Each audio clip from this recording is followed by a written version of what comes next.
Hello everyone, कैसे हैं आप सब। फाइनली आज के पेपर में हम लोग कवर करेंगे हिंदी सेंट्रल एग्जाम का ओरिजिनल पेपर, जो कि आईएससी आईकॉम यानी आर्ट्स सभी के लिए है ये। तो आप सभी से रिक्वेस्ट रहेगा कि आप लोग शुरू से अंत तक पूरे क्वेश्चन पेपर को देख लीजिए, क्योंकि यहाँ पे एग्जाम में आपको यहीं से सारे प्रश्न देखने को मिलेंगे। ठीक है, जिसका एग्जाम हो चुका है आप लोग यहाँ से आंसर मिला लीजिए, और जिसका एग्जाम अभी नहीं हुआ है तो यहाँ से देख करके आप लोग डायरेक्ट जाकर के सेम टू सेम एग्जाम में सिर्फ छाप देना है, क्योंकि सेम टू सेम प्रश्न आप लोग को देखने को मिलेंगे। सबका अलग अलग डेट पे एग्जाम ली जा रही है, इससे आपको बेनिफिट होने वाला है। तो चलिए कुछ पैटर्न वगैरह आप लोग पता है कि क्या पैटर्न है, स्टार्ट करते हैं हम लोग फर्स्ट क्वेश्चन से। फर्स्ट क्वेश्चन आपकी स्क्रीन पे देखिए करा कि लेखक बालकृष्ण भट्ट के पिता पेशे से जो है क्या थे। इस क्वेश्चन का जो करेक्ट आंसर होगा आपका ऑप्शन नंबर ए जो होगा व्यापारी, बिल्कुल करेक्ट आंसर हो जाना चाहिए। चलिए नेक्स्ट क्वेश्चन हम लोग को अपना अव्यावहारिक भाव दूसरे पर प्रकट कराना और उसका आशय आप ग्रहण कर लेना किसके द्वारा हो सकता है। तो ध्यान रखिएगा, इस क्वेश्चन में जो करेक्ट होगा वो मौन रहकर, ऑप्शन नंबर ए बिल्कुल करेक्ट आंसर हो जाएगी। नेक्स्ट क्वेश्चन है कि उसने कहा था शीर्षक कहानी में जर्मन सैनिकों की संख्या कितनी थी। तो उसने कहा था शीर्षक कहानी में जर्मन सैनिकों की संख्या की बात करें तो इस क्वेश्चन का आंसर होगा आपका 70, ऑप्शन नंबर सी हो जाएगा। चलिए नेक्स्ट क्वेश्चन करते हैं कि जयप्रकाश नारायण का जन्म जो कब हुआ था। देखिए इस क्वेश्चन का आप लोग को आंसर तो दे रहे हैं, अगर जो आंसर आप लोग को नहीं मिल पा रहा है इस वीडियो के डिस्क्रिप्शन बॉक्स में आपको लिंक दिया रहेगा, तो वहाँ से क्वेश्चन पेपर को आप लोग डाउनलोड कर लीजिएगा, अपने से सोल्व कर लीजिएगा, या फिर आंसर के साथ मैंने वहाँ पे डाल दिया है, तो आप लोग इसको क्वेश्चन पेपर को डाउनलोड करके पूरा सोल्यूशन पा सकते हैं। ठीक है, तो याद रखिएगा, और वीडियो को जो लाइक नहीं किया लाइक कर देंगे, चैनल पर जो है सब्सक्राइब कर लेंगे। ठीक है, सब्सक्राइब कर नोटिफिकेशन बेल को ऑन कर, ताकि आपको हर एक वीडियो का नोटिफिकेशन सबसे पहले मिल सके। तो इस क्वेश्चन का जो आंसर हो जाएगा आपका 4 नंबर क्वेश्चन का ऑप्शन नंबर डी जो होगा 11 अक्टूबर 1902, ऑप्शन नंबर डी बिल्कुल करेक्ट आंसर होगा। चलिए नेक्स्ट क्वेश्चन बढ़ते हम लोग। कह रहा है कि संपूर्ण क्रांति का नारा जो किसने दिया था। संपूर्ण क्रांति का नारा दिया था वो दिया था आपका जयप्रकाश नारायण, सबको पता है, ऑप्शन नंबर ए बिल्कुल करेक्ट आंसर हो जाएगा। कह रहा है कि अर्धनारीश्वर शीर्षक पाठ के अनुसार नर में नारियां के गुण एवं तो इससे उसको मर्यादाहीन नहीं होती बल्कि उनकी पूर्णता में डैश है। तो यहाँ पे जो है क्या हो जाएगा, तो इस क्वेश्चन का जो आंसर होगा वो पड़ेगा आपका वृद्धि होती है, ऑप्शन नंबर बी जो पूर्णता में वृद्धि होती है। चलिए नेक्स्ट कहा कि रोज कहानी पाठ साहित्य को कौन सा विधा है। रोज शीर्षक पाठ साहित्य के कौन सा विधा है। तो ध्यान दीजिए, इस क्वेश्चन का जो आंसर होगा ऑप्शन नंबर सी कहानी। ठीक है, ऑप्शन नंबर सी जाएगा। चलिए नेक्स्ट हम लोग को कि देवली कैंप में किसे रखा गया है। तो देवली कैंप में जो रखा गया है वो रखा गया आपका कुलवीर सिंह और कुलतार सिंह को, ऑप्शन नंबर यहाँ पे डी करेक्ट आंसर होगा। चलिए नेक्स्ट हम लोग को कि डॉन ब्रेन की आत्मा का अनुवाद किसने किया। क्वेश्चन नंबर 9 का जो करेक्ट आंसर होगा आपका option number D Subhadra Kumari Chauhan, option number D हो जाएगा। चलिए नेक्स्ट हम लोग को कह रहा है कि विदा वारिधि की उपाधि से किसे विभूषित किया गया है। तो देखिए क्वेश्चन नंबर 10 का जो करेक्ट आंसर होगा हो जाएगा आपका क्या, ऑप्शन नंबर सी हो जाएगा, क्या होगा मलियज, ऑप्शन नंबर सी। चलिए नेक्स्ट हम लोगों को कि हिंदी में चौपाई दोहा आदि की करवक शैली में निबंध प्रेमाखान्य काव्य किस भाषा में मिलते हैं। तो देखिए यहाँ पे इस क्वेश्चन का जो करेक्ट आंसर होगा वो हो जाएगा आपका ऑप्शन नंबर यहाँ पे बी हो जाएगा, प्राय मैथिली में, ऑप्शन नंबर बी हो जाएगा। चलिए नेक्स्ट क्वेश्चन दिक्कत हम लोग को वहाँ सौ रतन सैनी अस राजा कहाँ सुआ असी बुद्धि उपराजा, यह पंक्ति किस कविता से ली गई है।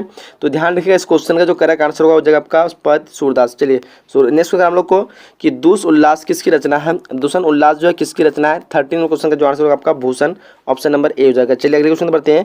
कर हम लोग को कविता भूषण के प्रिय नायक कौन है। तो कविता भूषण के प्रिय नायक हो जाएगा आपका छत्रपति शिवाजी और छत्रसाल, ऑप्शन नंबर बी हो जाएगा। चलिए नेक्स्ट क्वेश्चन बढ़ते हैं। क्वेश्चन हम लोग को कि ध्रुव स्वामिनो नाटक किसके द्वारा लिखा गया है। 15 नंबर क्वेश्चन का आंसर हो जाएगा आपका option number B Gyanendrapati, option number B correct answer होगा। कह रहा है कि जयशंकर प्रसाद किस वाद के कवि थे। इस क्वेश्चन का जो करेक्ट आंसर होगा ऑप्शन नंबर सी प्रगतिवाद, option number C correct answer होगा। नेक्स्ट कामयानी जो है महाकाव्य की नायिका कौन है। 17 नंबर क्वेश्चन का जो आंसर होगा आपका ऑप्शन नंबर ए होगा श्रद्धा, ऑप्शन नंबर ए बिल्कुल करेक्ट आंसर हो जाएगी। नेक्स्ट है कि बिखरे मोती कहानी संग्रह किनकी रचना है। तो 18 नंबर क्वेश्चन का जो करेक्ट आंसर होगा हो जाएगा आपका option number B Subhadra Kumari Chauhan, option number B बिल्कुल करेक्ट आंसर हो जाएगी। कह रहा है कि सुभद्रा कुमारी चौहान के पति का नाम बताना आप लोगों को। 19 नंबर क्वेश्चन का जो आंसर होगा आपका ऑप्शन नंबर सी हो जाएगा Thakur Lakshman Singh, option number C हो जाएगा। चलिए नेक्स्ट हम लोगों को क्या कह रहा है कि चुका भी नहीं मैं कविता संग्रह किनकी रचना है। 20 नंबर क्वेश्चन का जो आंसर हो जाएगा आपका ऑप्शन नंबर यहाँ पे बी हो जाएगा Vinod Kumar Shukla, option number B हो जाएगा। चलिए नेक्स्ट क्वेश्चन बढ़ते हैं हम लोग। अगला क्वेश्चन कह रहा है कि कवियों के कवि किसे कहा जाता है। तो कवियों के कवि जो कहा जाता है किसको कहा जाता है। 21 नंबर क्वेश्चन का जो आंसर होगा आपका Shamsher Bahadur Singh, option number A correct answer होगा। चलिए नेक्स्ट क्वेश्चन कि जन जन का चेहरा एक कविता के रचनाकार कौन है। तो 22 नंबर क्वेश्चन का आंसर होगा Gajanan Madhav Muktibodh, option number B हो जाएगा। चलिए नेक्स्ट क्वेश्चन हम लोग को विराट प्रकाश एक क्रांति की ज्वाला एक यह पंक्ति किस कविता से है। तो देखिए इस क्वेश्चन का जो आंसर हो जाएगा आपका ऑप्शन नंबर यहाँ पे सी हो जाएगा, जन जन का चेहरा एक, ऑप्शन नंबर सी। चलिए अगले क्वेश्चन की बढ़ते करा है कि सीढ़ियों पर धूप में शीर्षक निबंध किसके द्वारा लिखा गया है। 24 नंबर क्वेश्चन का आंसर होगा आपका रघुवीर साय, ऑप्शन नंबर डी हो जाएगा। चलिए नेक्स्ट क्वेश्चन देखिए क्या कर हम लोगों को कि दूसरा सप्तक के 7 कवियों के कौन शामिल थे। 25 नंबर क्वेश्चन का जो आंसर होगा आपका ऑप्शन नंबर ए हो जाएगा, रघुवीर साय, ऑप्शन नंबर ए बिल्कुल करेक्ट आंसर हो जाएगी। कह रहा है कि विनोद कुमार शुक्ल का जन्म जो कब हुआ था। 26 नंबर क्वेश्चन का जो करेक्ट आंसर होगा ऑप्शन नंबर बी जो है 1 जनवरी 1937, ऑप्शन नंबर बी बिल्कुल करेक्ट आंसर हो जाना चाहिए। कह रहा है कि तत्पुरुष कविता जो है संग्रह किन की रचना है, तो इसका राइट आंसर हो जाएगा 27 क्वेश्चन का option number C, Ashok Vajpayee, option number C बिल्कुल करेक्ट आंसर हो जाएगा। नेक्स्ट कह रहा है कि हारजीत शीर्षक कविता में खेत में रहने वालों की सूची कैसी है, तो 28 नंबर क्वेश्चन का आंसर होगा आपका सूचीबद्ध, ऑप्शन नंबर ए बिल्कुल करेक्ट आंसर हो जाएगी। नेक्स्ट कह रहा है कि कैदियों के लिए अनेक कल्याणकारी कार्यक्रम कौन चलाए, तो 29 नंबर क्वेश्चन का जो आंसर होगा आपका ऑप्शन नंबर डी जो है ज्ञानेंद्र पति, ऑप्शन नंबर डी बिल्कुल करेक्ट आंसर हो जाएगी। चलिए नेक्स्ट क्वेश्चन हम लोग कह रहा है कि गंगा तट जो है शीर्षक कविता संग्रह किन के द्वारा लिखा गया है, तो क्वेश्चन नंबर 30 का जो करेक्ट आंसर होगा आपका ऑप्शन नंबर बी जो है सूरदास, ऑप्शन नंबर बी बिल्कुल करेक्ट आंसर हो जाएगी। चलिए नेक्स्ट कह रहा है कि लोकगीतों की जन्मभूमि में कौन भटकता है। 31 नंबर क्वेश्चन का जो आंसर होगा आपका ऑप्शन नंबर यहाँ पे बी हो जाएगा, एक क्या हो जाएगा 100 गीत, ऑप्शन नंबर बी हो जाएगा। चलिए अगला क्वेश्चन कर हम लोगों को ज्ञानेंद्र पति किस राज्य के रहने वाले हैं, बताइए यहाँ पे। 32 नंबर क्वेश्चन का आंसर क्या हो जाएगा, तो ये हो जाएगा झारखंड, ऑप्शन नंबर सी हो जाएगा झारखंड।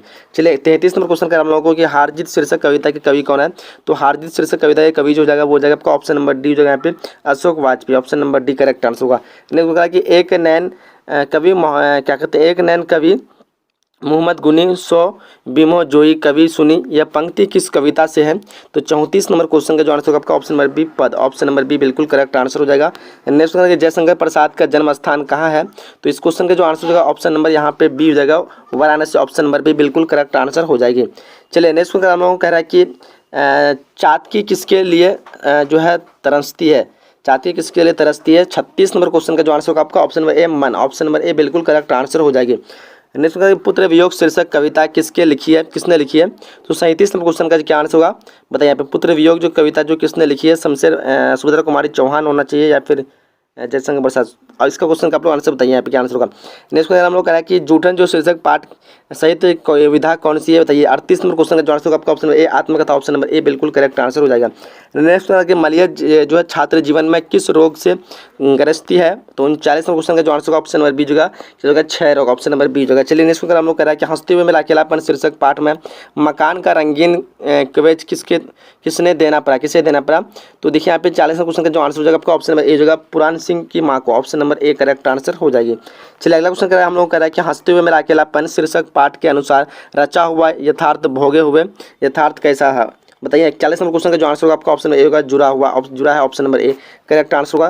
करेक्ट कि उदय प्रकाश का जन्म जो है कब हुआ, उदय प्रकाश का जन्म की बात करें तो इस क्वेश्चन का आंसर ऑप्शन नंबर यहाँ पे ए हो जाएगा 1 जनवरी 1952, ऑप्शन नंबर ए हो जाएगा। चलिए अगला क्वेश्चन लगे त्रिज शीर्षक कहानी में लेखक के साथ कौन था, तो इसके साथ था भानु, ऑप्शन नंबर बी हो जाएगा यहाँ पे। 43 क्वेश्चन का option number B correct answer होगा। क्वेश्चन नंबर 44 करा कि द ओनली रिवॉल्यूशन किसने लिखा है, मतलब लेखक की रचना कौन है, किस लेखक की रचना है ये, तो 44 क्वेश्चन का जो हो जाएगा मलयज की रचना है, ऑप्शन नंबर यहाँ पे नहीं मलयज की नहीं होगा, भगत सिंह की रचना, ऑप्शन नंबर बी हो जाएगा, ऑप्शन नंबर बी हो जाएगा। नेक्स्ट क्वेश्चन हम लोग है किस शीर्षक पाठ के अनुसार जो किसी विषय में प्रवीणता प्राप्त कर लेने की अपेक्षा जीवन को समझना कैसा है, तो यहाँ पे शिक्षा पाठ के अनुसार यहाँ पे इस क्वेश्चन का जो आंसर हो जाएगा क्या हो जाएगा, ऑप्शन नंबर यहाँ पे हो जाएगा कठिन है, option number A correct answer हो जाएगा। चलिए आगे बढ़ते हैं और यहाँ पे कुछ क्वेश्चन छट गया है। एक हम कह रहा है कि देश विदेश के अनेक विद्यार्थियों में जो है ये इसका आंसर जो हो जाएगा आपका ऑप्शन नंबर यहाँ पे बी हो जाएगा, क्या हो जाएगा ऑप्शन नंबर बी दिनकर को, ऑप्शन नंबर बी, ठीक है। तो क्वेश्चन हम लोग को 85 करना होता है तो हम लोग यहीं से करते हैं। बाकी जो क्वेश्चन आप लोग चाहते हैं फुल क्वेश्चन नंबर तो वीडियो को डिस्क्रिप्शन में लिंक दिया होगा, आप लोग वहाँ से जो है इसको डाउनलोड कर सकते हैं, ठीक है। चैनल पर नहीं हो तो सब्सक्राइब कर नोटिफिकेशन बेल को ऑन कर लेंगे ताकि आपको हर एक वीडियो का नोटिफिकेशन सबसे पहले मिल सके, ठीक है। इस 52 क्वेश्चन का आंसर क्या होगा, गृहस्थ जीवन की स्वीकृति मार्ग, ऑप्शन नंबर डी हो जाना चाहिए इस क्वेश्चन का। और क्या क्वेश्चन है, कह रहा है कि मालदे क्या काम करता था, इस क्वेश्चन का आंसर क्या हो जाएगा, ऑप्शन नंबर बी जगह चारपाई बनाने का, ऑप्शन नंबर बी हो जाएगा। आम आदमी की निरूपिता लाचारी किसके लेखक की द्वारा आती है, इस क्वेश्चन का आंसर आपका ऑप्शन है बी अंतोन चेखव के, ऑप्शन नंबर बी हो जाएगा। पेशी शीर्षक पाठ में छोटी बच्ची का नाम क्या है, देख लीजिए क्वेश्चन सब। शिक्षा शीर्षक पाठ में नेतृत्व समाज के निर्णय क्या हो जाएगा, किसी कार्य की अपेक्षा किसी कार्य को प्रेम से करना, किसी कार्य को भार समझना, क्या कर रहा है ओसदा निराप शीर्षक पाठ के जो है पाठ में जो है सरयुजान क्या है, झरना, समुद्र, तालाब। तो ये सारे क्वेश्चन हैं, आप लोग को सारा का आंसर आप लोग चाहिए तो वीडियो को डिस्क्रिप्शन में लिंक दिया हुआ है, आप लोग वहाँ से जो है ले सकते हैं। ठीक है, सब पूरा किताब का भी है और नीचे ग्रामर वगैरह सबका छूट गया है। ठीक है, ग्रामर वगैरह का आप लोग चाहते हैं तो नीचे मैं आपको लिंक दिया हुआ है, इसको डाउनलोड कर लेंगे। ठीक, तो बहुत ईजी क्वेश्चन होगा सारा कुछ, लगभग ज़्यादा हार्ड नहीं है। तो चलिए यहाँ तक हम लोग वीडियो को समाप्त करते हैं, मिलते हैं अगले वीडियो में। जब तक के लिए जय हिंद, जय Bharat and thanks for watching.